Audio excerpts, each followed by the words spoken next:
What makes you think you deserve it? When you've been working since you were 13, promise mom by everything. Burn so often, fire talking, scars so dark they steal your dreams. Nightmares to the young and clean. Life will rain for some it seems. Pray for days when heaven stays, but you ain't put no work in for the crown. You ain't put no work in for the crown.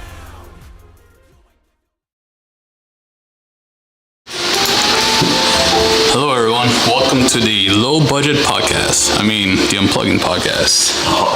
Episode 3. What are we talking about today, Leo? Alright guys, alright. Welcome, episode number 3. Today's topic, is going to be how women can survive the vetting process. Alright, this is a ladies' night. This one's going to be for the ladies out there, okay? Going to be a little bit of a mix for the guys too, and this is probably going to be a nice learning curve for the guys and girls out there and such. So I definitely want this episode to be a little bit shorter, maybe significantly shorter, so I'm not going to go into such extreme details with so many things this time. Thinking about the title of this episode and kind of going through all this, I have about 30 things, possibly 50, and of course I have to narrow it down, so I definitely don't want to drag this on for too long. So look, without further ado, let's go ahead, let's get started. I'm going to attack the comments here a little bit also, maybe as one topic kind of goes by. That format seemed like it worked really well last time, so we'll see.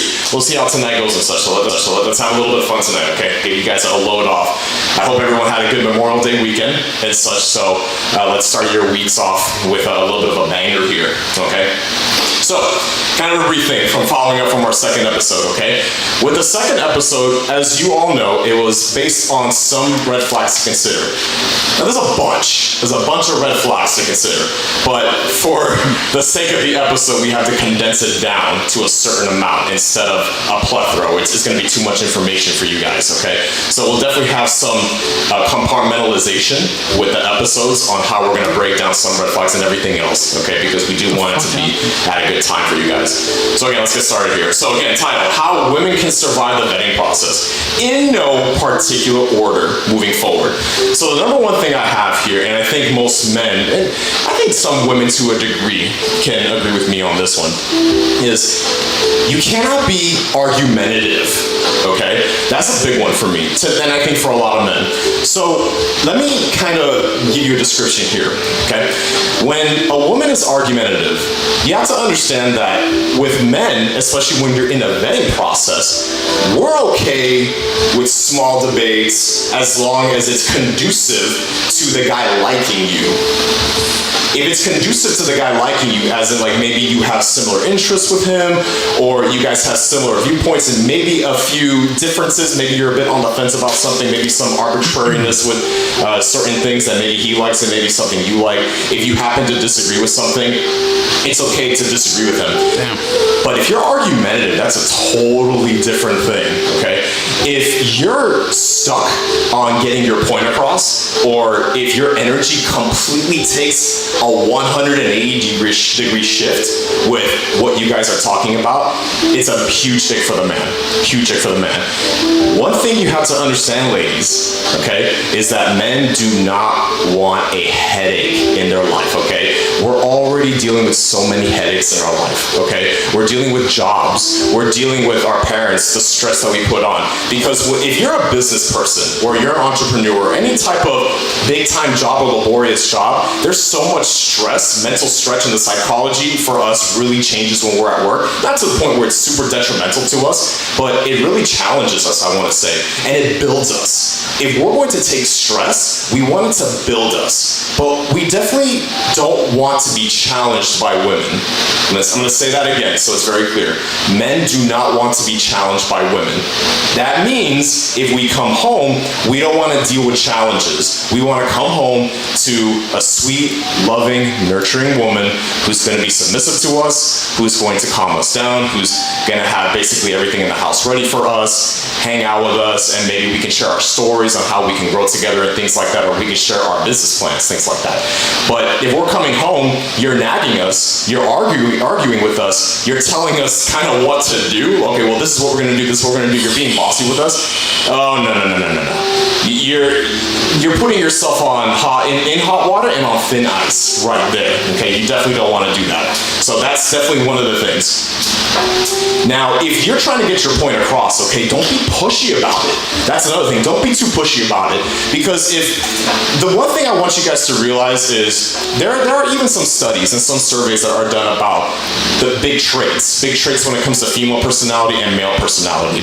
And this is in relation to jobs. This is in relation to jobs, management, and you have to take the relationship as the man is basically the one interviewing you. All right? He's the one interviewing you, and he's the one who's going to decide if you get the job to be the woman who he's going to take serious. So you have to take that as a job. So if you're going to walk into a relationship or walk into a man's life and you're not going to let him lead, you're not going to be feminine to him, he has to work, he has to go through hoops and hurdles to earn respect and to have a smile come out of your face, he's not going to want to go through that.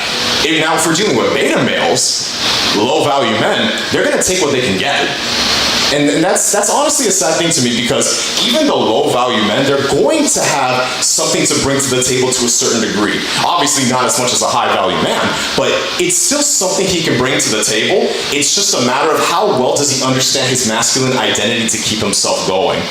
Gerald, good seeing you again. All right, thanks you guys. Thanks you guys for joining in. Appreciate this. We're going to cut the stream off on IG in a little bit here, maybe in like another 5 minutes or once I'm off this topic, and then join us on YouTube and Rumble, guys, all right? Definitely. Keep us going on that one. So you gotta understand that you're taking this pretty much as a job. And I think another red flag I want to add on to this one is I have this argument sometimes with people, both men and women, mostly women of course, but they don't like the word submissiveness. Now, that's a word in which has been around for the longest time, even back in 1800s, 1700s, when marriages and relationships were a little bit more successful, even a lot more successful, and when we had churches cultivating everything.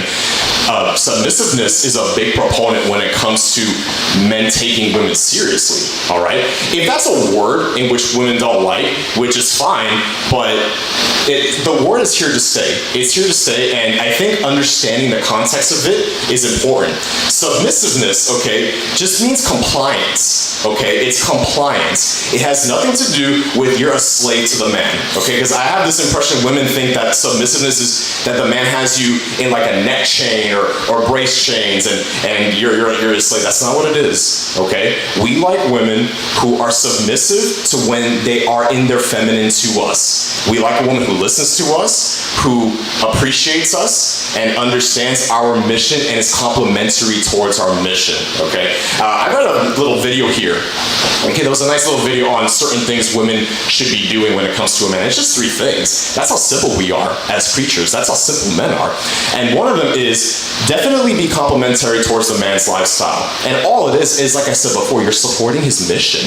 You're being helpful to his mission. So if he's at work and maybe he has a bunch of papers or anything like that, or maybe he's running a business, you're there complimenting his mission by helping him out, maybe sort out some paperwork, maybe organizing folders, or helping him out with some IG promotions, things like that. Those are the things that'll help you as the woman be complimentary towards the man's lifestyle. Men greatly appreciate that, and we value that. You have to understand that men and women value different things. So whatever you, as the woman, okay, I'm talking to the ladies now, whatever you value is not going to be the same thing what men value, at least to the highest degree when it comes down to it, all right? So I need everybody to understand that. So that's number 1, being complimentary, supporting the mission, and really being by the man's side with his goals, because at the end of the day, if he benefits, who else is going to benefit with him? You are. And number 2 is you want to be, I don't know if I want to say this in such a way, but number 2 basically is you want to be great with him when it comes to sexual encounters, okay? So that means that if he's gonna, be intimate with you, you're willing to try new things with him, you're not too shy with him, and you are the best with him. Not with any other man, but with him. So the sex drive is high with him, your sex drive is high, so it's all a win-win for you guys. So basically don't be promiscuous, and you're only going to be just like that with the guy. It's gonna drive the man nuts nuts for you, all right? Like if a man sees that you're willing to be the nastiest woman to him, believe me, brownie points for you guys. Huge brownie points, and of course trying certain things with him, within reason, all right? And then number three is respecting the man. That's number three. That's all it takes. In those three big things, that's all it takes. Now, when it comes to women, like you guys have a criteria list that basically leads all the way to China from here. So that's how simple we are. If you can do those three things, you're gonna win us over. You're gonna win us over by a lot. Now, take that with a grain of salt, because if you're in that vetting process and there are other things the men finds out, then you've got some hoops and hurdles to go through yourselves. Okay, but that's what we're gonna get to. Okay, so that's part of it. That's another thing I wanted to add on to the argumentativeness. Okay, now the final thing I want to touch up on here, so I can kind of move on here, is that there are studies, and there is one study, and this one's by Wiesberg from 2011, and it's regarding basically the big five, basically, when it comes to some of the 10 aspects when it comes to personality traits and what's advantageous. And the five when it comes to women, okay, is neuroticism, which is basically they experience a higher degree of negative emotion, okay, so they experience more negative emotions than men, all right. Agreeableness, which is what we're talking about right here. Women tend to be more agreeable by nature anyway. So when women are agreeable to us, it shows us that they're impressionable, but if it's looked from the other side of the coin, what happens is when women are too agreeable, then they're too impressionable and they're easily taken advantage of in certain scenarios. Okay, so that can't be too good on their end. But for men, knowing how you can mold a woman, of course, and this is something we talked about.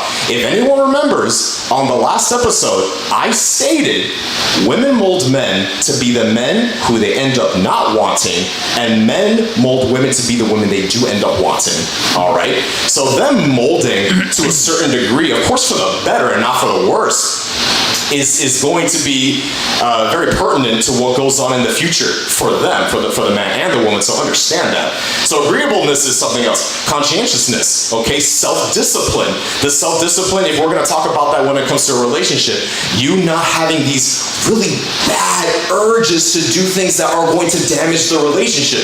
But we're gonna talk about that in a little bit. And also just being on time, and if you're at work, you're being on time also, and you're doing what you're supposed to be doing. You're not arguing, okay? Again, you have to treat the vetting process like you're being interviewed by a guy, all right?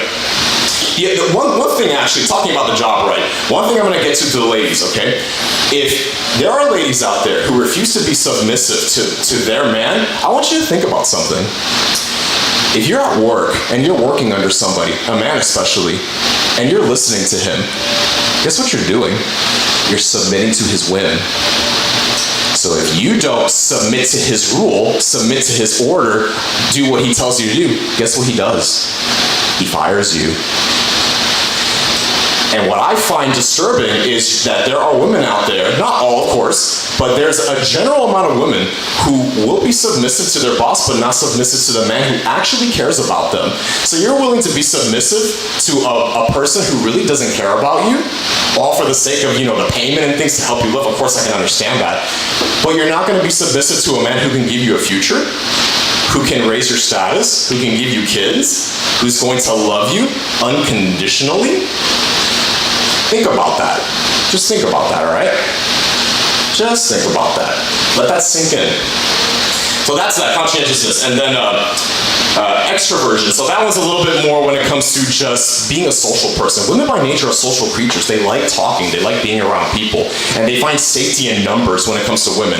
So if they go around clubs or business places, things like that, or just community services or get-togethers, they like surrounding themselves with a bunch of women because they find safety and comfort in numbers. Okay, and you're going to find different studies about that also. And it's kind of the same thing. I mentioned there was a monkey study, how there was two males, one of them had a bunch of female monkeys around him, and another one with no female monkeys, and then there was one female monkey who they just kind of let into the cages, into like this area of domestication, and then the female always went to the herd, always went to where the other females were. Not specifically talking to them or trying to engage, but went to the male because she found comfort and safety. Women feel more safety around men who attract other women, and that's just the truth. It just really is. as the attractiveness point, but we can go ahead here. Let me see here.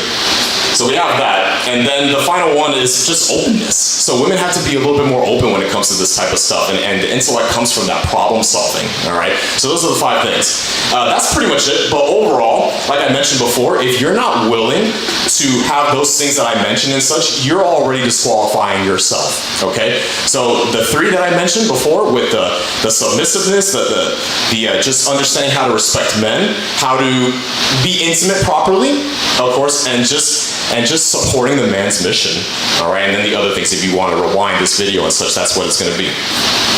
So that's how it's going to be here. So that was topic number 1 right there for how to survive the vetting process. I don't think that one went on too long-winded. I kind of wanted to throw in a little side piece of a study there. Veronica, thanks for coming in again. Music in the background. She's so consistent. No, music in the background. Yeah, I changed. You changed it? Okay, I hope you guys can hear me now. Let me see here. Okay, good. For I'm kind, thanks for coming in again. Hi, Leo, congratulations. Your podcast has subscribed to being submissive in the relationship and marriage. The word submission means coming under the mission if the male partner has a vision. Well, I think that one has some terms, to be honest with you. I think if you look at the red pill community and if you look at the manosphere, we look at submissiveness as compliance. That's what I mentioned. So I think that kind of goes hand to hand with under the mission. Obviously, and this is kind of, if you watched from one of my previous podcasts, in order for a woman to trust her man and to let her lead, he has to have a mission. He has to be a man of purpose. So I do agree with what you're saying, actually. It's just I wanted to throw in that it means a few other things. Not to say that it's subjective. I don't think that word is subjective because it does have a meaning that just ends up having some subliminals and some plethora of connections to it, right? So that word, how you were saying under the mission for submission, if you want to put that under the term, that's totally fine. I can work with that, absolutely. So you're not wrong. I wouldn't say you're wrong.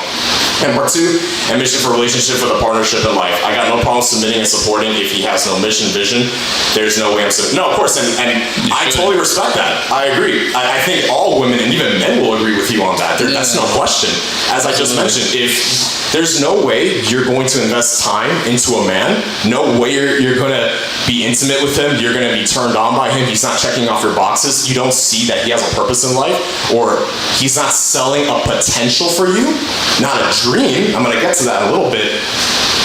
Men are judged for their futures. Women are judged for their past. So you're looking at him for his future because you're going to be a part of it. If you see no future with this guy, I can tell you right now, you're not going to invest your time trying to build up this man, especially when he has no motivation. Nothing that's going to push to improve himself, because at the end of the day, you're not benefiting off that. And just to kind of get this out of the way too, women by nature are solipsistic. They're going to do what's best for them, which there's nothing wrong with that. I do think women need to think about themselves. I do think women need to think what's best for themselves. There's nothing wrong with that. That's not a glitch in the system. That's a biological hardwiring. And I think both men and women have to understand biological hardwiring. I think women need to let men be men, and men need to let women be women. Because when we start battling and conflicting biology, you're never going to win. You're never going to win. I'm going to tell you that right now. It is a losing battle. It is a war that ended well before it started for you. Okay? It's not worth it. If you're a woman, be feminine. If you're a man, be masculine. Okay? Again, gender roles is something, and I might touch up on that a little bit, but that's basically what it is. Okay? So moving forward on that, that's number 1. All right? Very, very good. Now, number 2. Okay, so again, this is in no particular order. This one's going to be more on just what I thought were the biggest ones. And maybe I might slide a few in there depending on how much time we have. So number 2, okay, is be honest with the questions in which are being asked to you. This is a big one because what I find is women need to manage their reputation. Reputation management is a very, very big thing. They do not want to look a certain way to the public, and they have to adapt. Women need to adapt to certain scenarios and behaviorism patterns. You know, if you look at evolutionary psychology once again, all right, and I know I've talked about evolutionary psychology a lot, and it's a great book, it's very wordy. Now, there's something called behaviorism theory, and then there's the cognitive revolution, all right? And all it means, just to not bore anybody, is the behaviorism theory is kind of outdated simply because of the cognitive revolution. And all it is that people, both men and women, have patterns on how they behave based on the environment they're placed in. All right? It has nothing to do with, okay, you're born with this, so that means you're going to behave this way. That's not human evolution. We are going to behave based on the environments and the noises and everything that goes around us. All right? So that's one thing I kind of want to throw in there, because again, it's a hardwiring. It's a biological hardwiring. We cannot fight that. And the more we try to fight it, the more unhappy we're going to be, because we're just not understanding who we are as people, and we're not understanding our roles, and we're not understanding what our purposes are in life. All right, so you got to remember that. And just a side piece I wanted to throw in there. I think that's an important aspect to throw into some science, a little bit of background, because I think that's going to be intriguing for discussions. Now, here's the thing: when men are asking you questions, women need to remain calm. Let's put it that way. Again, we talked about neuroticism. We talked about keeping an image. Reputation management is a big thing. And kind of an easy way for women to manage their reputation is don't ruin it. Don't ruin it to begin with. All right? So remember what I said even on the first podcast, I believe. Women have to preserve their value. Women are born with value, and they have to preserve their value. Men have to create value. So you guys are dealt basically with an amazing set of cards, especially if you're beautiful. Especially that, okay? You are dealt with such an amazing hand. The only thing that can go wrong is if you play the hand wrong. Okay, so I'm using a little bit of like a poker analogy here, but if you are dealt a great hand, play it well, because you can still lose if you play it very wrong. And what I find many times is that when you are dealt with a wrong hand, and even in professional poker, but women especially, when they don't have father figures especially, or masculine figures guiding them, they play the hand wrong every single time. All right? Maybe there's a small percentage that gets away with it, but a lot of times they're dealt with good hands and they don't know how to play the hands right. And we're going to get to how you're playing the cards wrong. Okay? So you have to answer the questions diligently. So if he's asking you questions such as, okay, here's one. The body count one, all right? Now, I don't think men are going to inadvertently just ask you straight up, well, what's your body count? And this is for you men, I highly advise you not to say it like that, all right? Especially if it's the first date, maybe even the second date, but if you're gonna ask that question, if you're very bold and you feel very confident with this person, and you understand that women are kind of in their chatter mode, remember, for men, you have 2 ears and you have 1 mouth. Use them in a ratio. Listen more, talk less. And if she engages with you with asking questions, then of course we can start using our mouth a little bit more when it comes to the communication aspect and engaging. But listen more, okay? Ask questions and listen more to what they say. And women will just talk. They will talk, they will talk, they will talk. And then once you get them into the point where you can start asking them some questions, not underhanded questions, but questions in which you kind of want to see what they're all about. And this is for you ladies. You cannot get irritable, you cannot get anxious, and don't get threatened. Please do not become threatened when men ask questions like this. Because at the end of the day, you have to own up to what you've done with your past. You have to own up to your actions, because that's considered one of the topics actually, but I'm gonna throw this in here, is you have to hold yourself accountable for your past. And you have to hold yourself accountable for your actions of what you're doing right then and there. It doesn't look good when a man asks you a question, whether it's, what's your father like? How's your family? What kind of friends do you hang out with? What activities do you do? And you're starting to become rambunctious. You start polarizing the question. You start polarizing him. You start trying to dance around the question a little bit. We're gonna know. We're gonna know what you're doing. If there's one thing I've learned, and I think a lot of men who are high value, they understand this. These are men who've been in the game for a long time, okay? They've learned female behavior to a certain degree. If I ask a question, and mostly what I'll ask, if you're asking me how I would ask it, is, well, okay, that's great. So how many relationships have you been in? I'm gonna ask a question like that. And I will ask following, well, how many intimate partners have you had? Things like that. And of course, depending on the confidence of how I am at that point, I'm gonna ask that question. But the moment a woman decides to refute, give me an attitude, she was all happy at first and now she's giving me like a sourpuss face and starts lowering her tone with me and starts looking like she's very disgusted by the question, I'm the one who's gonna get disgusted. I'm the one who's going to be. It's men who are going to be disgusted. Because at the end of the day, you have no one to blame but yourself for setting up an image for yourself. You have no one to blame. Men are not to blame. You are. So if a man asks a question, the best thing to do, own up to it. Own up to it and be honest with it. Because how bad is it going to look if he's asking how many intimate partners you've been with and you don't sound very sure about answering the question, or you just sound like you're being wishy-washy about the question? You know what guys think, and I'm going to tell you the truth. There's this little rule, and I might agree with it to a certain degree. Take it with a grain of salt. You know what men think about when they feel like you're not being honest about your body count? They double whatever number, even triple the number of what you tell them. Yeah, that's a thing.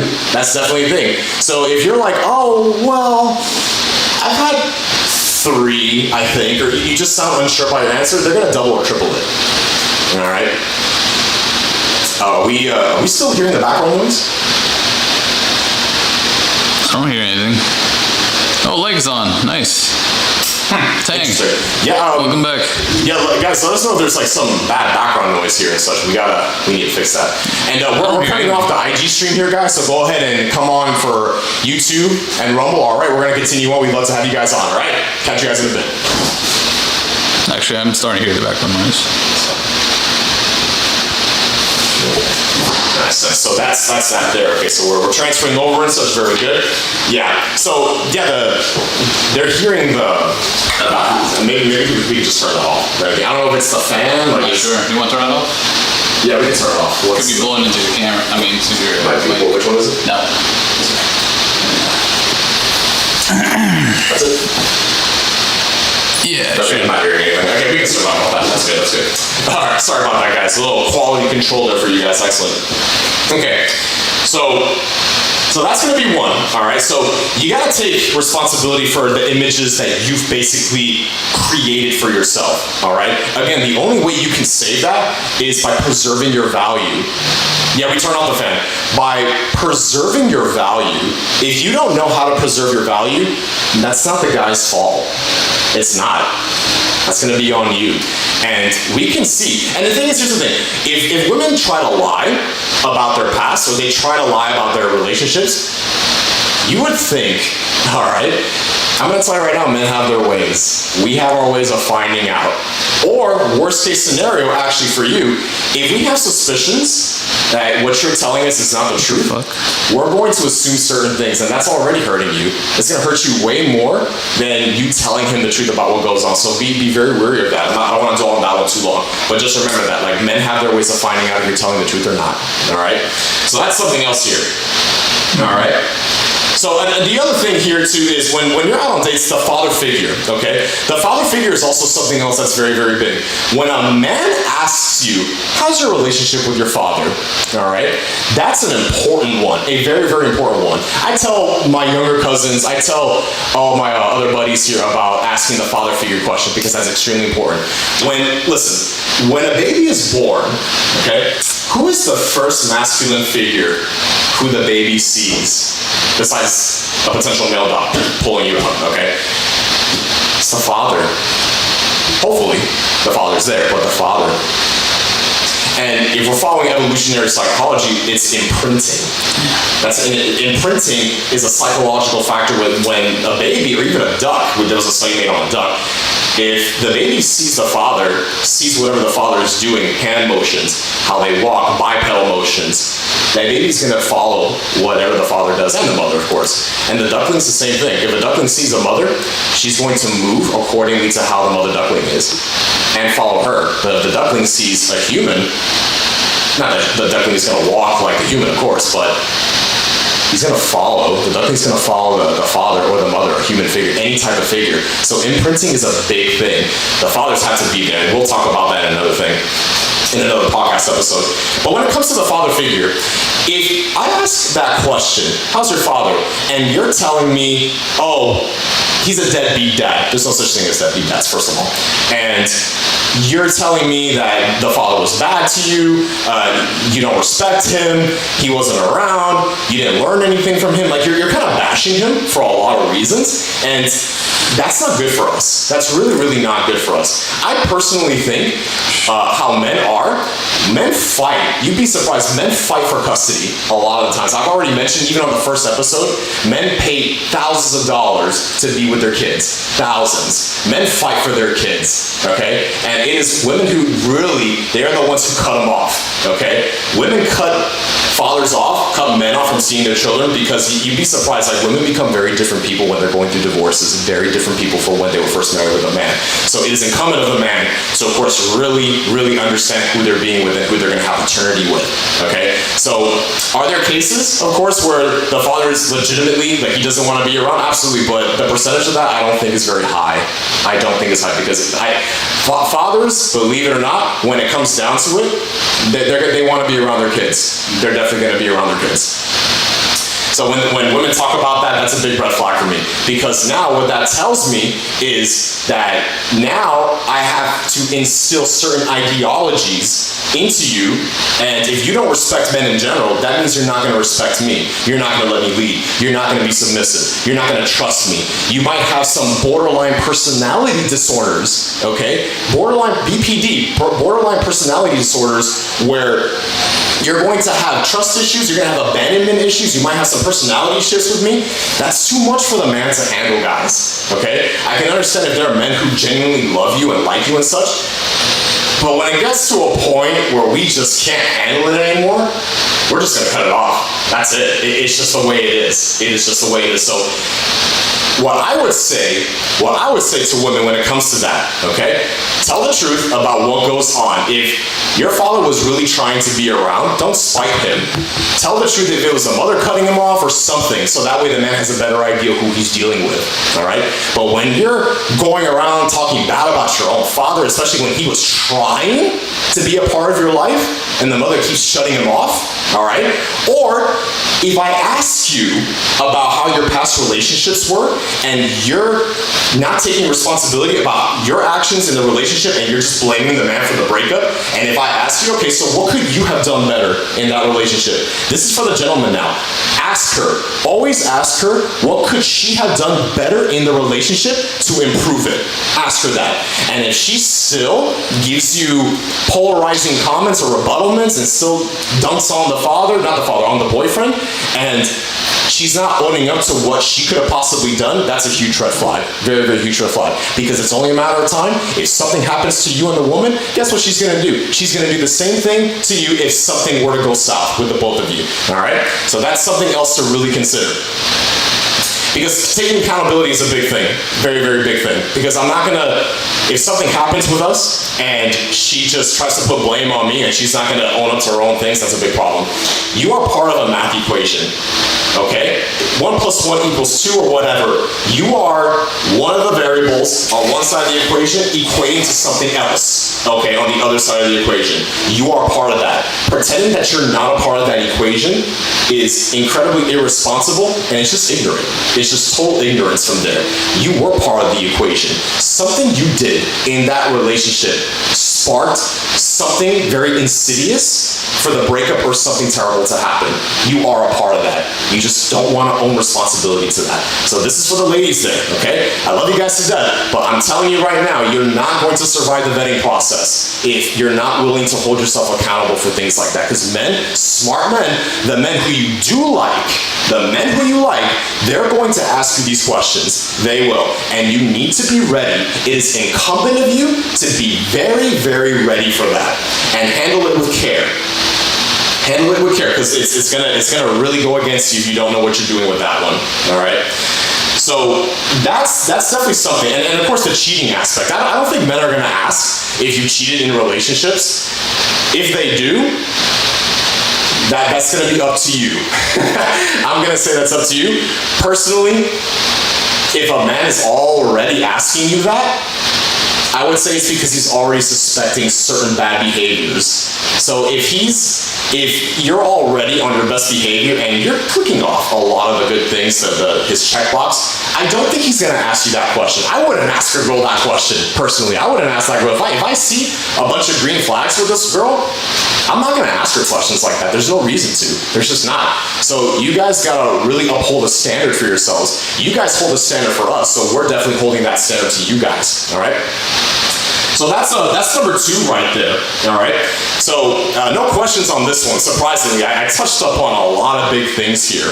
I touched upon a lot of big ones there, okay? Answering questions is a very big thing. We're gonna know. We're gonna know if you're lying to us. And even if we don't get down to the bottom of it, if we can't get to the bottom of it, the worst thing is that now we start assuming things, which is already hurting you. It's already hurting you, all right? So no questions on that one. That one's a little surprising to me, so we're kind of going to go through this. Very, very good. So number 3, this is probably going to be one of the bigger ones. The bigger ones in which hurt women in vetting processes. Almost, it entirely disqualifies them, I would say, on the spot. On the spot. And that is posting unnecessary content or misuse of Instagram or other social media platforms. Yes, and I think women understand this as well, okay? You have to be excruciatingly careful when you are posting things on Instagram. I always say to men and women, IG, Facebook, any sort of social media is basically like you're going through the context of a woman's purse. All right? You can tell a lot by the woman by the contents of her purse, right? You can tell a lot more just by what she posts on her Instagram. Done deal. So what I mean by that here is you gotta really be careful what you post on Instagram. Because the thing is that when men see certain things on Instagram, we're turned off very fast by what's posted there. And I think I mentioned this on one of my previous videos. One of the things men would appreciate a ton, is if you either have your Instagram on private or you don't have social media at all. Oh yeah, at all. Because the truth is, men want their women to be very low key. They don't want the whole world knowing who they are. Especially like if you go to community outings or you go to parties or like anywhere, let's just say, and random dudes are coming up to you and they're like, hey, what's going on? Hey, what's going on? Or maybe it was like past relationships you've been in, or there's just a bunch of guys in general who are coming up to you and they're trying to mingle around with you. That doesn't look good for us. That really doesn't look good for us. Men want women to be low key. We want our women to not be known by anybody, to be honest with you. But it's not the same effect the other way around. Men don't need social proof from a woman. We don't need women to have social proof. But women need social proof from men. And it's like the study I mentioned with the monkey, all right? Women are attracted to men who are attractive to other women. Give me 1 second. Yeah, we're gonna pause here for just a moment. Little moment, kind of fixing a few things here. We apologize for that, and we appreciate you guys sticking around for that. Third video. Cut us a little break here on that. we're tinkering around with everything, and we're looking good. We're looking very good. We all right? Not really. We'll fix it though. Am I good? We can keep going? No, you can keep going, just statically. Static? Ooh. Okay, all right. Sounds good, guys. So bear with us here. Bear with us. We're going to continue on with the show. We understand that you guys are really trying to hear in on this one. We're just handling a few... Way better now. Better, okay. See, we got that taken care of in just an instant. Very good. So trying to give you guys the best quality here, guys. Of course, we're in time, we're going to, of course, upgrade to certain pieces of equipment, maybe change the scenery. So definitely expect that in some future, and such. So we appreciate you guys again sticking around. Now, back to the social proof. Women appreciate and they want social proof from men. They need to know they're attracted to other women. I don't think it's true when women say, oh, well, I don't like when my man is attracted to other women. Why? Like that's just, I don't believe that at all. Like she finds it more secure that the man is attracted to other women because it's a form of security for her. It ensures and entails in the psyche of the woman that he is a good option for her. That's not to say that he's going around sleeping with a bunch of girls, that you can't assume that right away. He's just attracted to other women. It is social proof. It is your method. It is a survival mechanism, and this is done even in evolutionary psychology. Like if you're looking at intrasexual competition and intersexual competition, all the animals in the animal kingdom always went for the strongest animals and the animals who were more attracted to the opposite sex. In this case, males being attracted to the females. This is no different. Again, it is a biological hard wiring. Stop fighting it. It is there for a reason. There is nothing wrong with a woman needing social proof to ensure her future with a man who is the best choice for her. Understand that. Stop fighting that. And I think you gotta also stop finding ways to say that's not what we want, now we want. But then I'll always ask women too, and this isn't to attack women, of course, and everybody has their things and they have their journey. But I've had women come up to me, it's like, well, I'm not interested in men who are attracted to other women. I'm not interested in any of that. I'm interested in men who are very low-key and such. Okay, so where is this guy? You're not with him. And then I'll compare guy A and guy B. Guy A he's into music, he's into video games, he's into whatever it is, the little things. This guy is the same thing, except he has influence. He has businesses, he has money, he can make businesses, I think I mentioned that already. He can have connections, he can build you up. And she always picks the one that has higher value.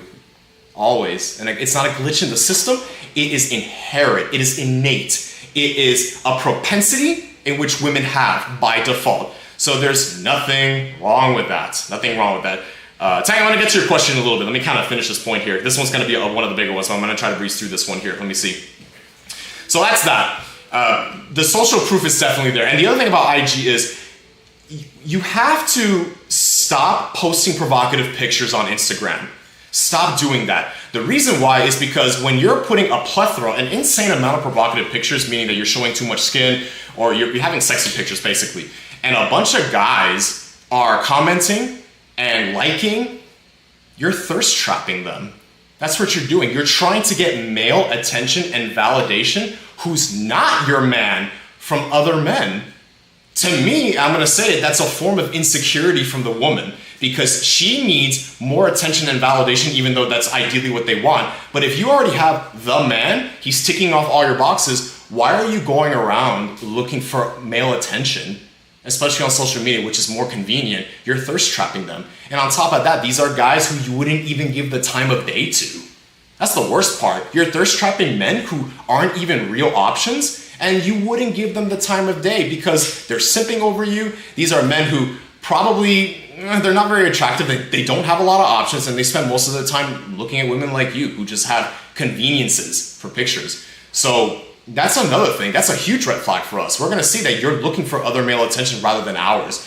Big problem, very, very big problem. Another thing is we don't like women with experience, okay? So that means if you're posting pictures of you going to Dubai, England, Mexico, Russia, China, you're going through all these places, it doesn't look good for us. You wanna know why? There's a plethora of reasons. One, when you're going on those trips, a bunch of experiences. Remember, the dopamine, the serotonin effect is at its best when a woman first experiences something. This is scientifically proven, by the way, okay? You can find a bunch of studies on this, even statistically proven.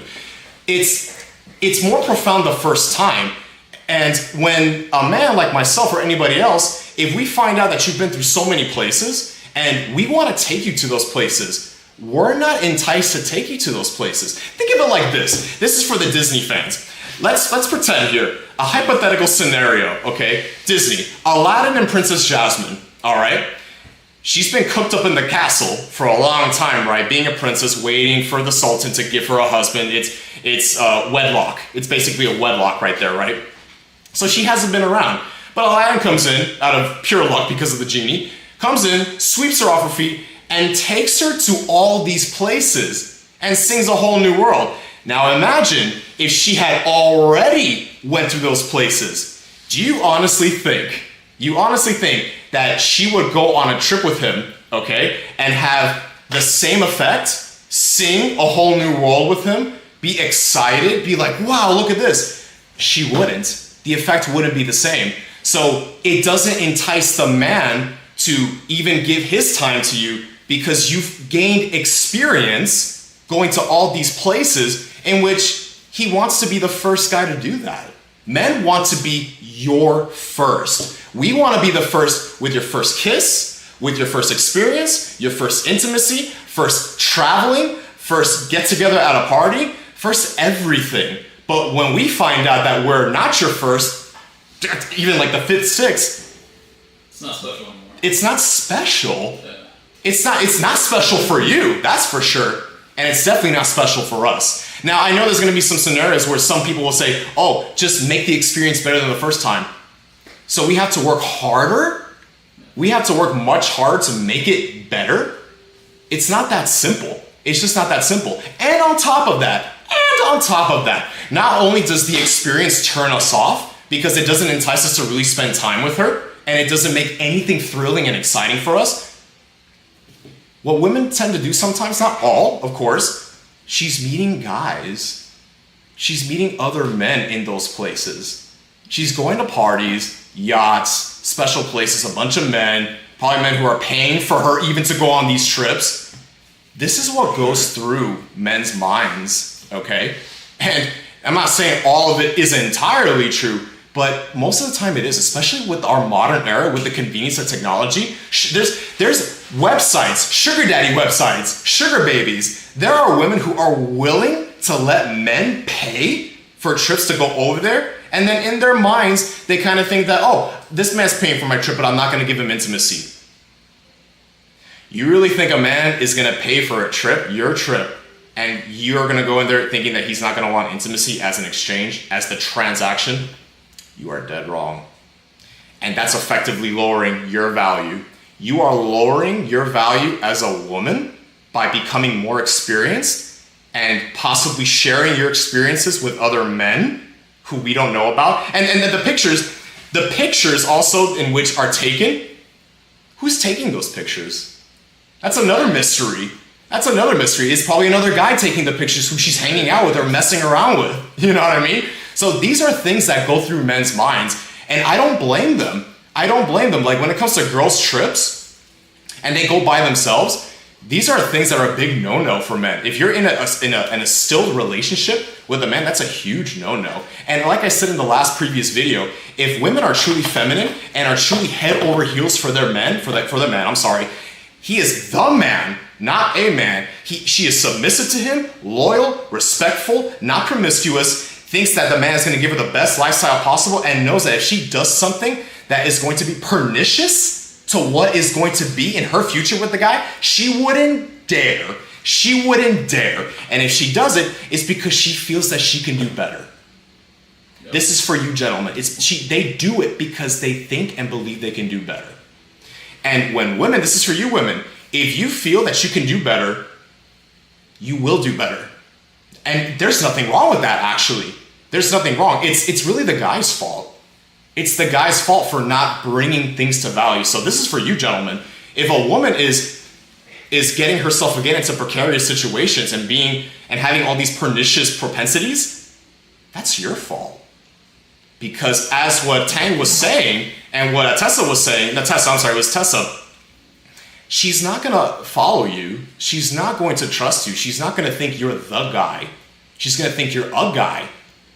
But she's not going to let you lead. She's not going to do all these bad propensities to destroy the relationship because she doesn't feel like you are the guy for her. It's that simple. So men, again, build yourselves up. So that was that. That was that for this one here, right? Big one. That was a very, very big one. And another thing too, just to kind of wrap this part up here, is on top of that, gentlemen, this is for you. When you look at a woman's Instagram, look at how many followers she has. And it's not usually the quantity, it's the quality. Look who is following her. Is it a bunch of men following her? And I highly doubt she knows any of those men. I highly doubt she knows any of those men. And look at who she's following. You can tell of what the woman is into in the type of guy, like with their shape, the color of their skin, or their ethnicity, things like that, just by who she follows. And if she has a plethora, an overabundancy of men who she follows, and I guarantee she barely knows any of them, she's a fan. That girl is a fan. So what I mean by that is that she's that type of woman, potentially, that if she goes to a concert, let's say a Drake concert, and she's one of those girls who she wants an opportunity with a high value man, things like that, she's that type of woman who will probably lift her shirt up for this guy. Yeah, women who don't know better and who don't understand their value and aren't feminine, are very masculine, don't have father figures, don't have guidance, this is what they do. This is what they do when there is no man putting their foot down with them. That's what they do. And of course, high value men who don't care about these types of women, they're gonna feed into their delusion. They're gonna make them feel like they have a chance with a high value man, but they don't. They're just gonna have their way with them. Not only has your body count go up, you've lost even more value, even more. And the psychology, again, like women feel very disgusted when they get with a man or have intimacy with a man who they don't really like. It affects them hard. Hence, the tattoos thing that we talked about from the second episode. So that's that. They inherit and instill bad behaviors when it comes to Instagram. Instagram itself has exacerbated delusion for women. Has totally exacerbated. Destroying women, really. Totally destroyed women, entirely. Like, I've already told you the statistics. Women find men 90 to 95% unattractive when it comes to social media applications or dating apps, okay? Mainly the dating apps. And the fact of the matter is, women aren't as interested in sex as men are. Because of our hormone testosterone, we produce like 40 times more testosterone than they do. So our sex drive is innately higher than theirs. Women aren't as interested in sex as men are. Women are interested in experience. They want a plethora of experience. Men want a plethora of women, if they're able to do it, if they have the ability. All right. So that's just one thing with all the roles here. I'm going to say that again here. Women want a plethora of experiences. Men want a plethora of women. That's just a biological factor. It's been that way. And when we're talking about, I want to throw this one little piece here. I think it was Tang who brought this up with I think the first episode, how there are more female ancestors. Why is that? Why is that? I'm gonna pause for a moment there. Why is that? If there are more female ancestors than male ancestors, why is that? I'll tell you why. Because women, not all, of course, but women in certain situations, if they're with a high value man and they don't want to lose the high value man because that man has built himself up so much that he wants to kind of enjoy the fruits of his labor and he wants to go out and have his fun with some girls and she doesn't want to lose the life that she's being given, not all of course, she'll let him go out and have a little strange.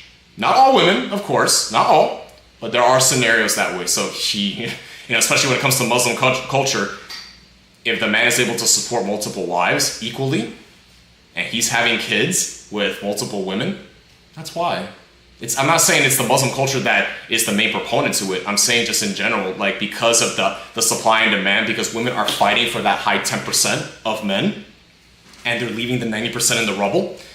Some women like that are willing to share high value men because they don't want to settle for less. They don't want to settle for the lower class men. That's just the truth. That's just the way it is. Yeah. It's the truth. It's the truth. And on top of that, we've already discussed that even married women, 50% of them will have backup partners. Will definitely have backup partners. And in scenarios like that, I'll give you guys a little bit of a quote here. For men, she's not going to be your woman like that. There's a small little quote in the manosphere. And to a degree, I stick with it. To a degree. I take it with a grain of salt. She's not your girl, and she's not going to be your wife like that. It's just your turn. It's just your turn. How to defeat that quote is that you have to continuously be a high value man. It's that simple.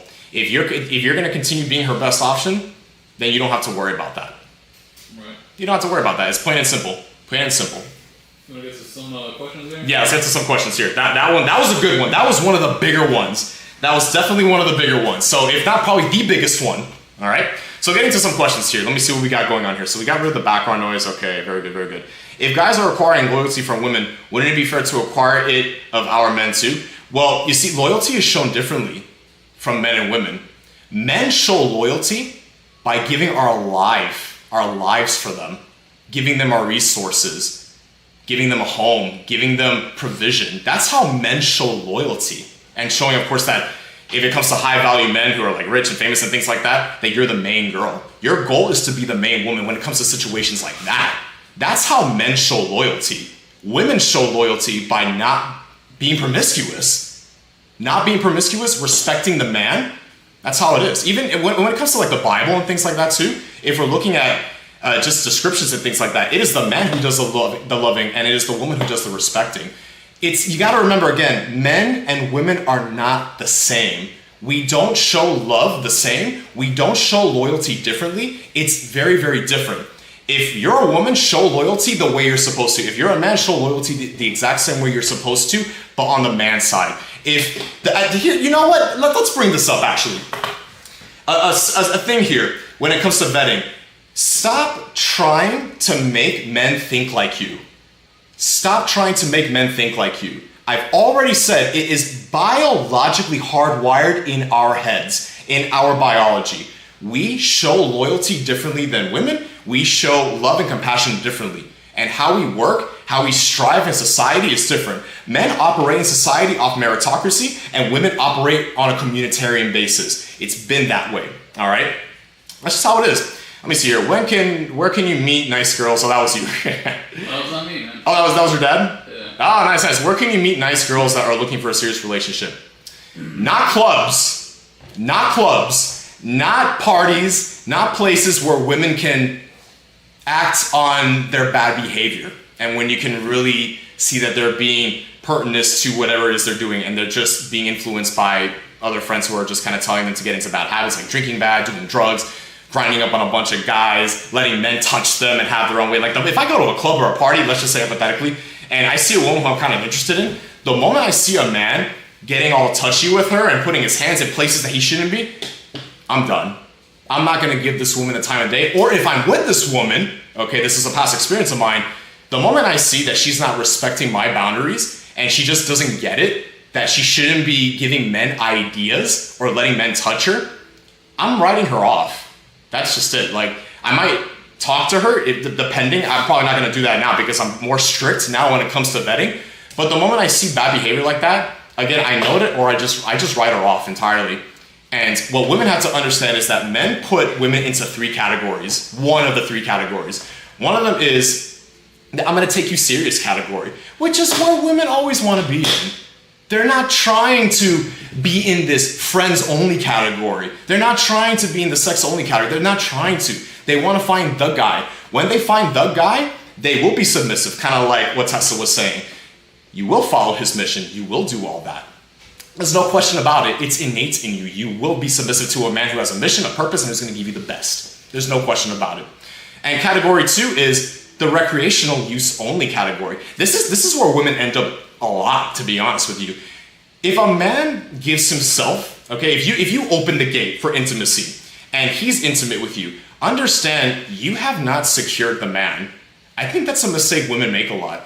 You have not secured the man yet when you have given yourself to him, all right?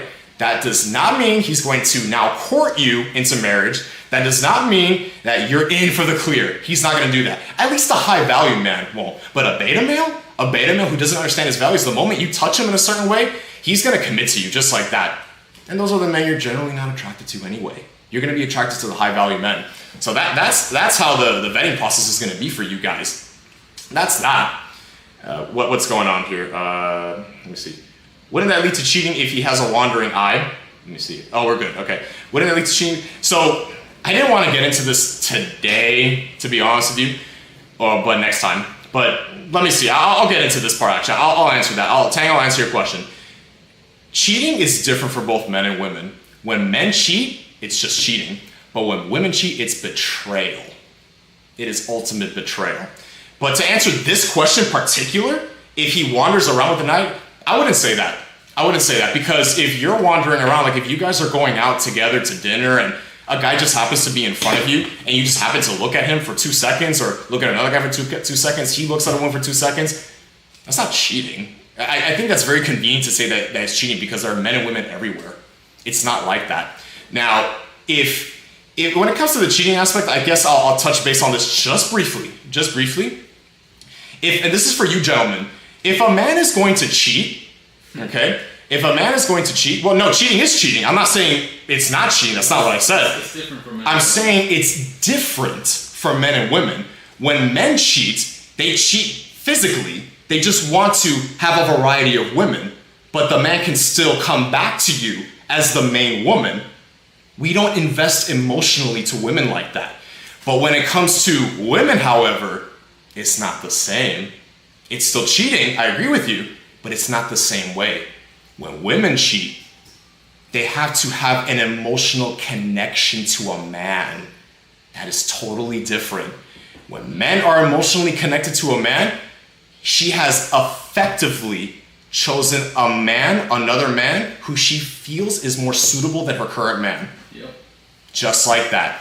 Just like that. Because again, they're emotional. Women go by their emotions, okay? The monkey branch, Yeah, and then they monkey branch. But we'll talk about that in a little bit, actually. I think I talked about that in that last episode. But understand, cheating is not the same. I agree with you, Tang. Cheating is cheating no matter what. But let's not see a gray area here. There's a black and white here. Men cheat differently than how women cheat. Men cheat because they want some strange, they want a variety of women. But of course, not all men can do this, not all of them.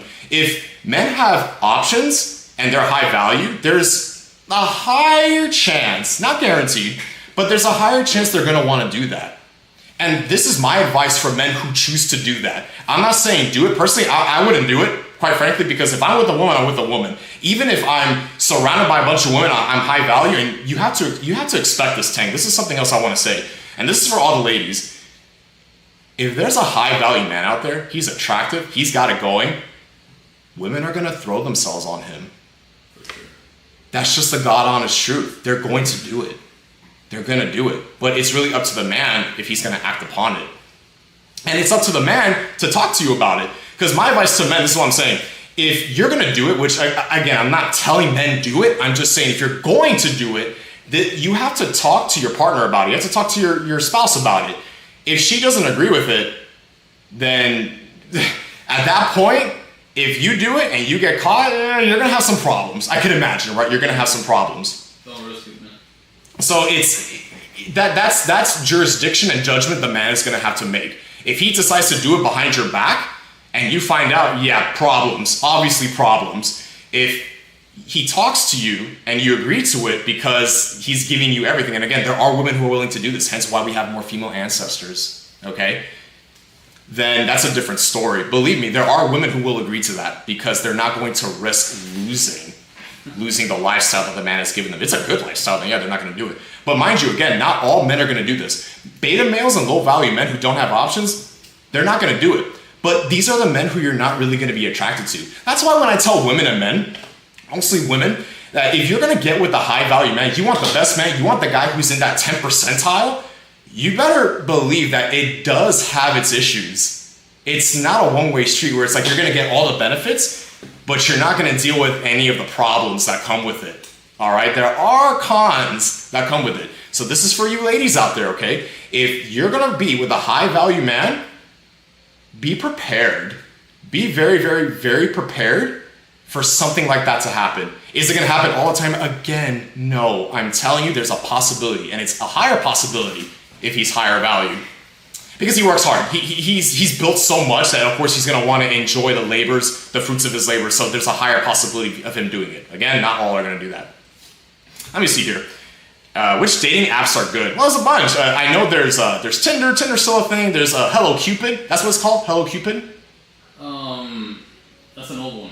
Oh, it's an old one. But there are some studies on Hello Cupid, actually. Hinge is pretty good. Hinge, yeah. But you can get banned really easy from that for no reason. Bumble's okay. Mm-hmm. Bumble. If you're looking for like a religious one, Upward is okay, I think. And that's about it. I don't know any other ones. Yeah, and I don't want to trash on dating apps. I do think there's potential when it comes to dating apps for people finding people, but It's tough. it's definitely tough. And to kind of answer Dr. Cervantes' question and such, yeah, definitely places where women can not behave well, definitely don't do it. Restaurants, you can find some good girls in restaurants. You can find good girls in a lot of different places. Churches are another great thing. If women who are more ecclesiastical and more on the theology and they understand hierarchies, that is an important thing. Gentlemen, kind of reverting back to you now, women who understand hierarchies are keepers, are very big keepers. Because if we're looking at it from a theological standpoint, and then even pastors will tell you this, the head of man is God. Jesus Christ. The head of Jesus Christ is God. The head of women is men. And like when she understands hierarchies, that's a green flag. That's a very, very big green flag. Because again, like women want a leader. They want someone who's going to lead them to their best life possible, give them the best. So it's only natural for them. So there's nothing wrong with that. If we're looking at it from the theological standpoint, and if you go to churches, Christian churches promote this a lot, as a matter of fact. So that's definitely something. Let me see here, Tang. I wanted to get to you here. A woman who doesn't value fidelity won't find an issue, but good woman who is herself loyal and faithful will not allow room for any type of cheating. You'd be surprised. This is kind of what I was talking about. You remember that one study in which we talked about, Chris? We talked about how it was in the, David Buss's study. It was in that David Buss study. I told you it was on the very first podcast. And we talked about how there's a hierarchy of women's interests. A lot of them happen to be careers, experiences, traveling, making money, and loyalty was kind of like... Not the highest. Not the highest? Right. You know what I mean? So it's... You're the one that sacrificed it. Guys. Yeah, not all of them, of course, but it's... You got to understand that this is what's happening now. We need to stop going in with the what if and the what should. Because when I'm giving prescriptions on what we need to do in the dating marketplace, as what you've seen in the past 2 videos, now about to be 3, is I'm giving you guys prescriptions on how to tackle the dating marketplace now. Not what it was back then, not what it was a few years ago, somewhere around there. We got to deal with what's happening now. I'm trying to give you prescriptions to ensure that you are better off. But if you're going off with this mindset like, well, it should be this, what if that, you're not going to do well. You're not. Because at the end of the day, as I'm telling you, if I'm telling you that women find men 90 to 95% unattractive, we have to go by what is. This is the what is. What is that women find men unattractive for the most portion.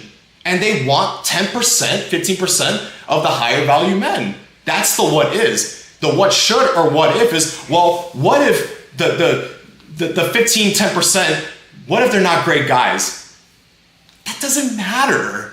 I'll tell you why that doesn't matter. Because you're still going to fight tooth and nail for those guys. You're still going to because they offer value. And we were talking about the loyalty and things like that. You're not even going to find out anyway until later on you're in the relationship with the person. That's really the only way you're going to find out. And even then, like we talked about, if he has a bunch of bad behaviors, like really, really bad, that's going to detriment the relationship, then yeah, leave it.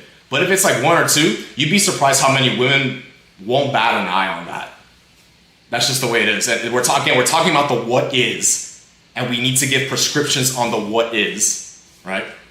And that's basically it there. Door, thanks for joining, guys.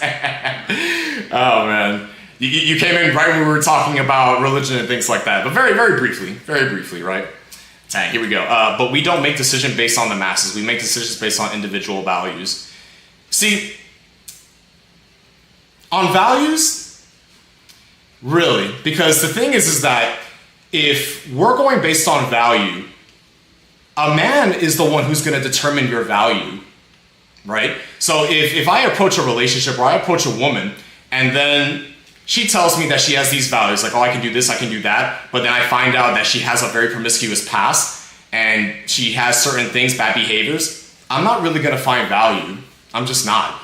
So I do agree with you that to a certain degree, when it comes to individual values, yeah, we have to have values. We have to have morals. We have to have that mission. This is kind of going back to, who was the person here? You can scroll up here. Tessa, I believe. Tessa, yeah. So yeah, you got to have a mission and there's value there. So, but to me, when someone tells me, here are real values, because we're going to be the ones kind of determining. When it comes to values, if a woman tells me that she will respect a man, she's not going to be promiscuous, she's not going to go out there posting provocative photos, and she's pure, and she's a virgin, things like that, that's value. Those are real values men look for. But if a woman comes up to me and tells me, well, I think my value is that I can make you laugh, I think I'm a good person overall, that's not good enough for me. I'm going to investigate who this person is. And if I find out all these traits that I mentioned, that she doesn't know how to respect men, is promiscuous, posts provocative pictures, is very experienced, there's no value in there for me. So like I can put value on myself. I can tell myself that I work out, I stay in shape, but if I can't provide, I can't protect her in time of need. That's not valuable to the woman. It's not. She can get any other muscular man who can provide and give values. So I'm not disagreeing with you, Tang. I'm not really doing that. I'm actually kind of adding on to what you're saying. Let's hear, because if pulling data from progressive women, their values and priorities will be different from conservative. Yeah, absolutely. But the thing is, like, progressive women, they're more leftists. They're more leftists, and then conservative women, their values are going to be more towards the ecclesiastical approach. So their values are totally different. That's why, like, men will go for more conservative women. And as a matter of fact, let's touch upon this one. I'm going to throw you guys something else from evolutionary psychology. I read this yesterday, actually, and it comes to women's menstrual cycles. Check this out. I want this to be kind of a fun one. This is kind of adding on to your point, Tang. When it comes to interaction, and I might be kind of going off topic here, maybe, but when it comes to interaction, what's going to happen is that if you see a woman who goes to parties or maybe goes to like get-togethers, and you see that she's dressing very provocatively, very revealing, here's a tip for you men, kind of switching over to men. There's a pretty good chance she's in her ovulation phase. Women who are in their ovulation phase, their sex drive is higher. It's higher, and they tend to show more skin when they're dressing when they go to outings, but not as much. Not as much when they're kind of not in their ovulation phase. So that's a little tip for you guys as well, so you can kind of see what goes on and such. And the studies, of course, will say that men will approach women who are in their ovulation phase if they understand how to read it, but they won't approach women as much who are not in their ovulation phase. So, and this is also for you guys, for you gentlemen as well. If you're in a relationship and let's just say you didn't set boundaries properly with this woman, you just kind of said, okay, well, here's the relationship, you didn't vet her properly, at the very least, track her ovulation phase. Because if she's one of those girls who likes to go out and get wild, all right, and come home late at night, which I really hope you're not one of those guys who allows girls to do that. You're asking for trouble. Pay attention to when her ovulation phase, to when her ovulation phase is. You can tell if she's about to promote bad behavior. All right, I mean, it's already bad behavior that she's going out clubbing by herself, maybe with some single friends, and you're allowing that to happen. So you're allowing her to put herself in precarious situations. That's already bad. Then you can tell, that's a telltale sign that if something happens with a guy and she doesn't really respect you, something's gonna happen. All right, so check that out. And again, like when in general, when women go to clubs and places where they get male attention, they know what they're doing. Women, ladies, you guys know what you're doing. If you're really in your feminine and you're really submissive to your man and you really have burning desire for this man, every man is invisible to you. So as I said on my second podcast, if you're truly in your feminine with a man, you wouldn't think about going to clubs. Because when I have a girlfriend who goes clubbing and she has this FOMO and she has like this little urge to go clubbing and not be with me so we can explore together, we can have fun together, and she wants experiences with me, but she wants experiences elsewhere by herself. Come on, she's looking for male attention elsewhere. She's exploring her options. She wants to see if she can get lucky with another guy who gives her some form of attention, especially if she's in her ovulation phase. It's like this. Think of it like this, and I think people in the manosphere put this. If you put an expensive Lamborghini and you put it in a bad neighborhood, right? And you have the best locks in the world, a man is not going to allow himself to park his car in a bad neighborhood where people can just try to rob it. That's like, that. Even if he has the best locks in the world, the fact that people can still try to rob it and steal it and break it, that's already bad on him. So it's an analogy. Don't look too far into it, ladies. Okay, I'm not saying that your cars, okay, obviously don't look too far into it. Don't internalize this. But it's the same thing. Like, why are we going to allow our dream girl, the women who were giving all our provision, security, giving the best life possible, why are we going to allow her to put herself in a precarious situation where she could damage the relationship? She's looking for male attention because she just wants to look for attention elsewhere. That's not you. That is a very big problem. Very, very big problem. She likes to have orbiters. She likes to have men orbiting around her. So if something happens with you, gentlemen, with her, she already has people orbiting. That's kind of another thing. Another thing I kind of wanted to go into. So here's the last thing here for 10. Conservative women doesn't go clubbing, but liberals do. Yeah, absolutely, I agree. Liberals do, because they're the ones who think that there are no consequences. Be free with your body. Do whatever you want.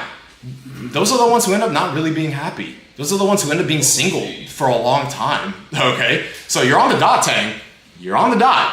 You're on the dot. Conservative women, they're the ones men go for the most part, at least.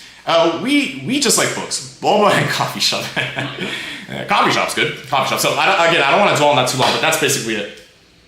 The other thing here, and we're kind of wrapping up here in a little bit, guys. Again, I don't want the show to be too long here. Kind of want to wrap things up a little bit. So the next thing here, what we're going to look at here, okay, we talked about the IG and such, okay?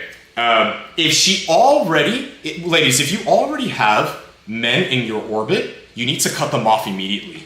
Immediately, all right? So I've had stories where I'm in a relationship with a woman and she talks about guys, which men aren't interested in. We're not interested in hearing about what you do with other guys. We're not interested in even knowing if you did something in the past with this guy. That's a big red flag. Very, very big red flag. And if we find out, if you tell us because you think it's just a harmless conversation, you tell us that you did something with the guy and you think that we're just going to be okay with it, and you're still talking to this person and you still hang out with him, you best believe we're going to write you off. We're definitely going to write you off, or red flag, and then you're getting closer to the recreational use only. You're not going any closer to he's going to take me serious category. You're losing that. So you got to be careful with that. You got to be very, very, very, very careful. Because what men will do, if they're very confident and they see that you have guy friends and you tell them verbatimly you have guy friends, guess what men who are very confident, even high value, even average value men will do if they at least understand their masculine identity? You know what they're going to do? They're going to tell you, oh, let me see your phone. And of course you're going to be like, why? Yeah, I'm going to text that guy. What are you going to text him? Oh, I'm just going to text him to see, if he's, I'm horny. I'm horny, like, let's have some fun tonight. Just to see if he gets a reaction. And what a lot of girls will do, they're going to freak out because they know the response they're going to get. They know the response. As Chris and I have talked about, the platonic relationships between men and women, that's a big no-go. Because there's going to be some interest there. Some romanticism, someone is going to be interested in some way. And what a lot of guys will do, as we talked about, they will stay in the friend zone for as long as they possibly can until they finally get something. Those are the beta males, yeah. Those are really, really bad. Like, these are the men who, if they've already tried to move on you, like, oh, hey, like, we're at a place, like, I don't mind, stripping or, a spa, getting naked, things like that. And that man who's like trying to make some moves on you, and even though you say no, but you're still hanging out with him and you're still allowing some entertainment from this guy for him to kind of think that you are interested in him, but you're really not. You're just interested in his company, in his time. Huge no-no. Very, very, very, very big no-no. You've disqualified yourself, because that tells me as a man that you like to compartmentalize men. What that means is if I'm not the guy and you maybe just like me for going out, I can provide for you, you like that little security, and maybe I'm not very masculine, just hypothetically saying, and maybe I'm a little boring, and then if the man doesn't really know how to secure his relationship with a woman, then what the woman does if she gets bored, right? She goes off and hangs out with other men. Maybe she has a past friend who really entertained her. She starts hanging out with him more. Maybe she has a friend who makes her laugh. Maybe she has a friend who maybe travels a lot and goes on. She's compartmentalizing. Women don't really like to do this. They really don't. Because at the end of the day, they want a plethora of emotions. I always say this, and for those who know me, I say this a lot. Women like to feel all the colors of the rainbow, except except one. And that color is boredom.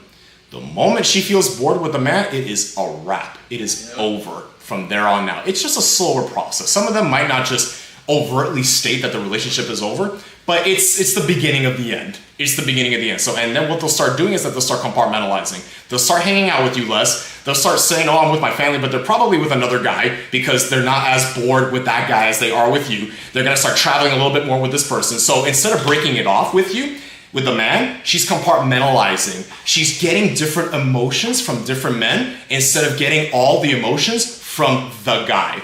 That's how you know, gentlemen, that you are not the guy. You are a guy, because you are not giving her this stimulation of emotions. You're not mysterious enough. You're not exciting. You don't get her to the point where she's investing in you, where she might be upset at you about something and you're not working things out with her. You're not making her happy. You're not being silly with her. Like you're not making her feel really anything. Or if you're making her feel only two emotions too constantly, she's gonna develop something that equates after that, and that's boredom. So you gotta be careful with that, guys, okay? So that's another thing right there. So women like to compartmentalize, but they do it because they kind of have to. I know I just said that they like to, but I don't think they do. I really don't. I think they do it as a means to an end, and it's just because they didn't find the guy. So they have to find ways to, they're finding basically, think of it like Power Rangers Megazord. Like they get all the Megazord pieces and they put it all together to form the Megazord, to form one being. That's basically what it is. So now she's getting all the colors of the rainbow. She's getting it all at the cost and at the expense of compartmentalizing. And she's basically cheating on the guy now at that point, okay? And I would even say a woman posting provocative pictures in her, allowing entertainment on other guys is cheating. Yeah, I'll say that too. I will say that off rip. Like, what are you doing getting attention from other men on purpose like that? What are you doing? So that's that for orbiting, because what I find is there are some women who they like to triangulate. They like to triangulate. So what that means is women are the ones who are insecure for doing this. I'm just going to say that right now. If they're with a man and they feel, let's just say in this scenario, they feel that the man isn't really trying enough, or maybe she doesn't feel secure with the guy, what she'll do, some women, not all of course, she'll try to have guy friends, and she'll try to inadvertently have those guys compete with her boyfriend, with her man.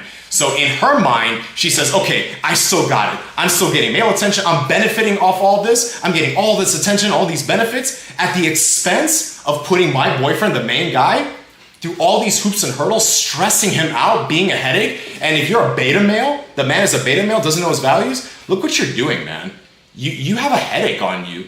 She's not feeling secure in the relationship for you. So now what she's doing is that she's trying to challenge you to step up, to give her more attention, to give her more than what she even deserves by trying a triangulation, by making you feel that, okay, look at this guy. I'm hanging out with him. He's giving me some attention. You better start working. You better start working to keep me. High value men will not tolerate that in the slightest. One thing to know is men reject women silently, incognito. Women reject men overtly. They have to state it. Like if I ask a girl, hey, you want to go out? She has to pretty much state, well, I'm not really interested. I'm kind of busy. Like she has to state some sort of statement, a sentence, like, yeah, I'm not really interested. But with men, most men just ghost girls. That's basically what it comes down to. We just kind of ghost you guys, for the most part. And I personally think we need to stop doing that. I think men have to be more honest. I think they don't really ghost girls. They just stop talking to them less, stop giving them less attention and stuff like that. You know? Yeah, but that's ghosting also. Like you're not giving them a lot of attention. You're just, if they text you, like ignoring, you know. Like, no, men do that. Men definitely do that. I don't do that personally. I like to tell the woman straight up, listen, I don't think this is going to work out. I think you're a very masculine woman. You have a lot of red flags, and I just can't take you seriously. I just can't. Now, am I going to get some pushback off that? Most likely. But men, you have to understand, this is kind of coming back to men now. You guys got to understand, like, you are the stoic ones. And what women have to understand is, again, let men be men. And we have to get out of this soft guy era thing where women are expecting men to be in their feminine, to not be the providers, to not focus so much on trying to be the big shots, okay? Men are here to dominate, to conquer, to build. We are meant to do that. Let men go with their roles, and we let women go with their roles. So enough with the soft guy era. Stop doing that. Again, you are fighting biology. Stop fighting biology. You are not going to win. You're not going to win. And look where we are now. Look how marriages are. Paternity rates, fertility rates, babies aren't being made as much. The rate of unhappiness is higher. Like, look what's happening. Because of soft guy era, because men are being beta-tized, because women are becoming more masculine. Like, come on, guys. Let's stick with what's working. Let's stick to what we were put on this world for, all right? So that's that. And I want to touch upon one more point here. Let's wrap it up here. And the final thing here, and this is kind of like a hard one for me. Wait, let's answer a question here. Dr. Cervantes, again, how many days should be considered before expecting to have sex? See, if you saw my last podcast episode, someone brought up Steve Harvey's, what was it, 3 rules? The 3-month rule. It's like the 3-month rule of before intimacy and things like that. There's no rule, okay? Like, if a woman has burning hot desire for you, she has burning passion for you, and she wants to be with you, she's willing to cut off all her guy friends, no orbiters, nothing.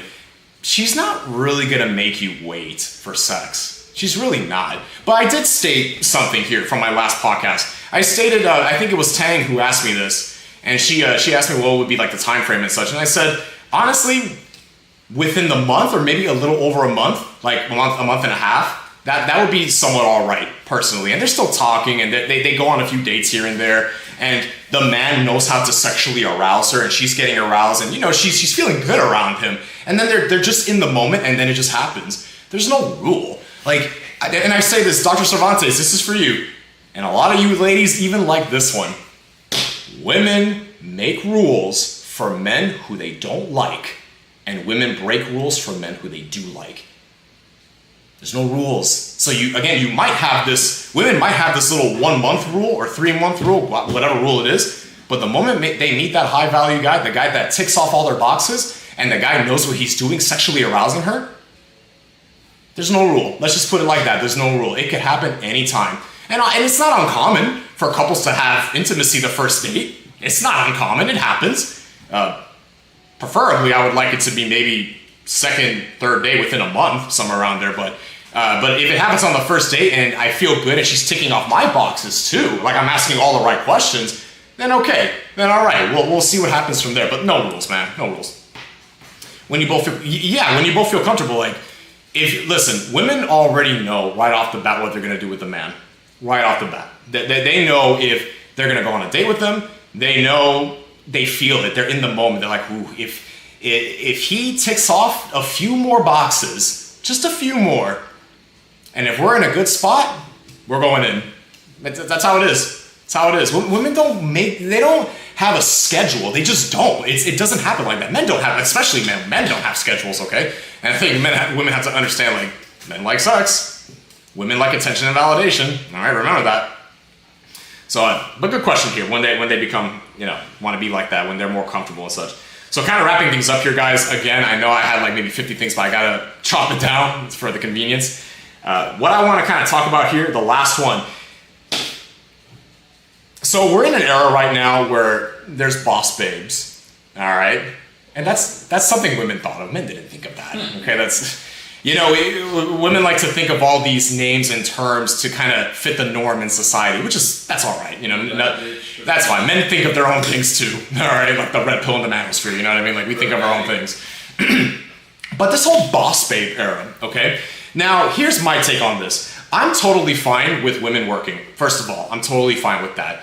What I find it to be an issue is if I'm on a date with a woman, what women have to understand is if a man asks what you do for like a living, like a job, we don't really care about that too much as you guys would. Like if we had a McDonald's job and you don't see potential in us, you're gonna write us off. But if you have this McDonald's job, like how same scenario, right?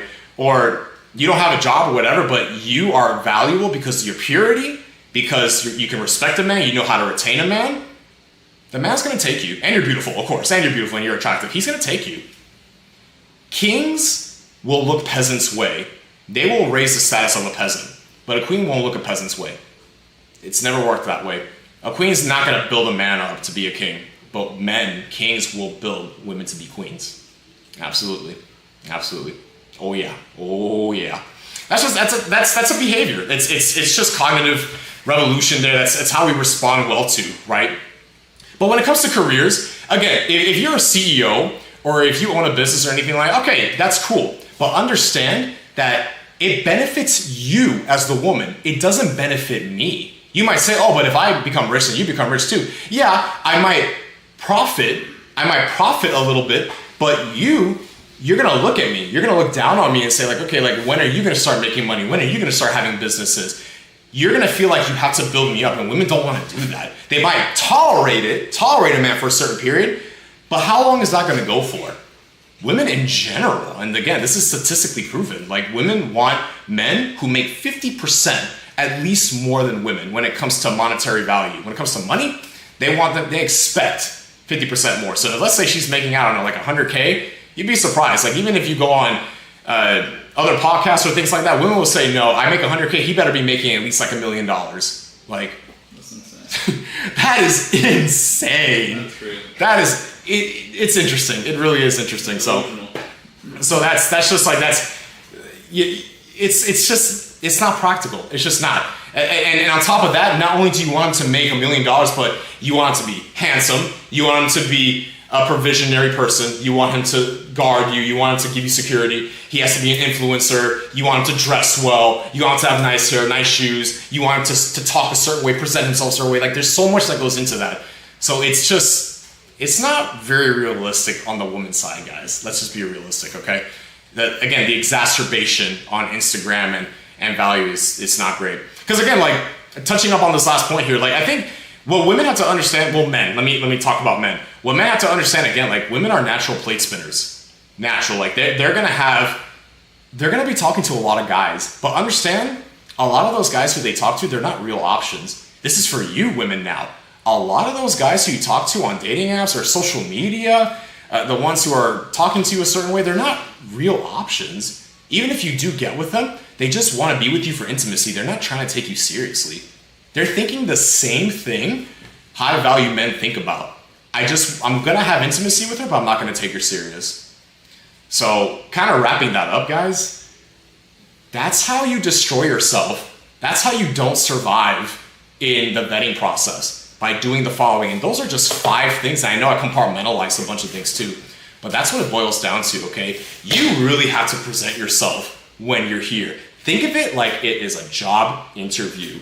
If the manager doesn't see potential in you, it is a wrap. He is gonna maybe give you a different position, but not the position you want. And it's the same thing when it comes to dating. You're gonna be put in the recreational only category, but you're not gonna be put in that status that you wanna be in, the I want this man to take me serious category. He's not gonna do that. He's just not gonna do that. So again, understand that, okay? If you're gonna be serious with a man, you really, really have to maintain your value, okay? Because the one thing that women have to understand, and this is for you ladies, what makes you valuable as well is not how many men you can get, okay? That's not what makes you valuable. What makes you valuable is how you are keeping the man. I'm gonna say that one more time so it sinks in. Your value is not based on how many guys you could potentially get. It is how you can keep/retain the man. If you cannot retain the man, you are effectively dropping your value in this world. Effectively. Because you can get with any guys, especially if you're beautiful, you can get with a lot of guys. I believe that. You can get with a lot of guys. It's easy. But if you don't know how to acquiesce towards his needs and his wants and understanding what he values in women, be prepared to be single for a long time. Or you might end up with a guy who you don't like. Maybe you like him at first, but then you realize that you don't really like him that much because he's not ticking off the boxes. And again, the worst thing that women fall into, one of the worst things, is you settle for a man who you are truly not into. That is one of the worst nightmares women go through, settling for men who they don't want. So choose, guys, okay? Understand your values. understand your values, but also try not to shove ideologies down men's throats. All right? So if a man tells you he's into virgins, which most of us are, at least when we want to take them serious and marry them and have kids, don't tell him, oh, why are you into virgins? What's up with that? Don't you want a woman who's experienced? No. We don't want a woman who's experienced. We don't want a woman who's been ran through. We don't want a woman who's traveled around the world, still potentially meeting a bunch of guys, and then if we do go out to those places, it's not exciting for you, so it's a waste of our time. We don't want a woman who's posting provocative photos, has a bad past, tattoos and piercings, as well, heavily piercing because it shows that they're into body mutilation, has a bunch of guy friends, doesn't have good masculine figures in her life, like family members and things like that, and doesn't take accountability for her past. Those are things immediately will disqualify you from the vetting process immediately. And that's it. That's it, guys. That is the end. That is it for episode 3. How you can survive as a woman in the vetting process. I hope you guys enjoyed it. This was a lot of information. I did want to share a bunch more, but we'll see. Maybe for a future episode. But wrapping it up here, thank you all for joining us. Remember to hit like and subscribe on YouTube. Definitely go with us on Rumble as well. Join our Discord. Follow us on IG as well. We try to post up some stories here and there. We want to give you guys as much good content as we possibly can. All right? So take care, guys. Stick around for episode 4 on Thursday, and we'll see you then. Unplugging, signing out.